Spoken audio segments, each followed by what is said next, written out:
Ang tanong ni is, paano ko mabago yung aking mindset dahil takot akong mag-delegate? Okay, so let's talk about mindset. The first thing that you need to understand is when you delegate, the person to whom you will delegate will not be as good as you.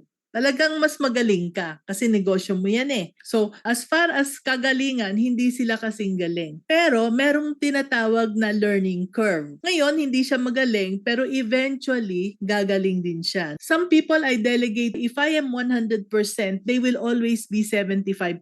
Like training, I really love training sa business namin. At saka, ang dami kong experience sa alahas. Ang dami kong kaalaman sa alahas. Alam ko kung ano-ano yung mga tanong ng mga tao. But then, if I will do the training myself, matakaw sa oras ang training. Tapos yung iba aalis, yung iba may drama sa buhay and all. So, mawawala. So, magte-train na naman ako ng magte-train. So, now what I did was, I got a trainer, I trained the trainer to train. But that trainer will also not be as good as I am. But okay na. As long as tumatakbo, okay na. So, sasaluhin ko na lang yung 25%. Pero yung 75%, na-handle niya na. Tapos as years go by, what I will notice is yung 75% niya ay magiging 100% to the point na magiging 120, 140. Mas marami pa siyang experience na ma-accumulate compared to me. The first attitude in delegation is to trust. Trust that someday gagaling din siya and also accept that umpisa lang yan. But later on,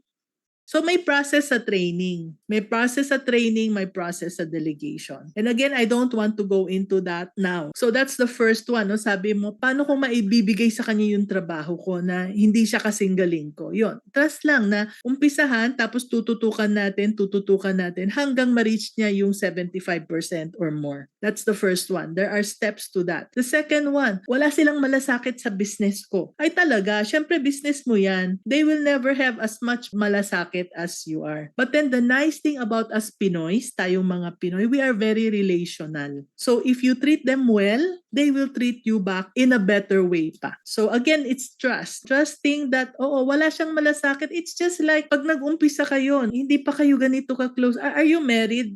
Yes. Siyempre, when you are married, first of all, love pa lang kayo, loving and all. But then how do you stay married for 40 years? It's already a commitment. Diba? Parang nawala na yung romance ng boyfriend, girlfriend, and those who are married would understand it. But eventually, it's just a commitment that you have towards each other. So it's not anymore the romance that, wow, ang galing-galing ng ganon. But it is really, alam mo na I'm here for you, you are here for me. So darating kayo dyan, not within the first 6 months. Maybe not within the first 1 year. But eventually, as they know, as they feel you, and you feel them, nagiging mas close kayo, and you become part of their life, they become part of your life. So again, it's very important also to treat them well. Kapag meron kang mga gains na hindi lang yung ikaw, parang I'll tell you the story of a friend. Meron akong kaibigan na yung boss niya, sabi niya yung sweldo namin na di-delay. Pero yung anak niya na 3-year-old, nahulog yung clip. Yung clip na nahulog, natapakan. Yung palang clip na yon, nabasag na yon, 3,000 pesos palang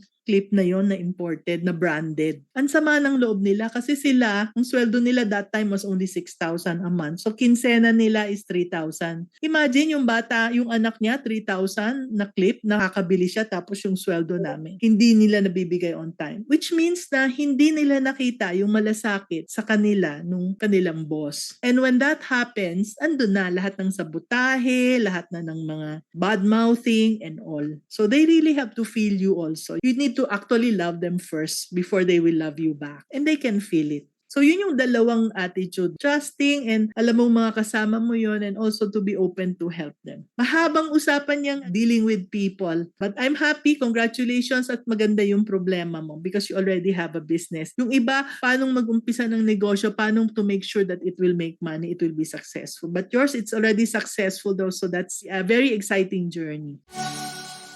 Are you struggling to figure out what kind of business to start? Have you been changing your mind about different business ideas? I understand how frustrating and confusing it can be not knowing what business to start. It can make you feel stuck, unhappy, and unsure about which direction to take. But guess what? I have developed a program just for you. The Discover Your Business Calling program is designed to guide you on a journey of self-discovery. helping you find the best business idea that resonates with who you are. It also provides you with the guidance and support you need to make a confident decision and to take that leap toward a fulfilling entrepreneurial journey. Don't let the pain of not knowing what business to start hold you back any longer. Enroll in the Discover Your Business Calling program today so you can experience the joy and satisfaction that comes from building a business you love. Check out the description box below for the link to enroll. See you there! If you haven't already, please subscribe to our channel. And when you do, it helps us reach more people and more business owners can learn from us. By subscribing, you're part of a big group that shares helpful information and supports each other. Thank you very much for your support and see you in the next video, okay?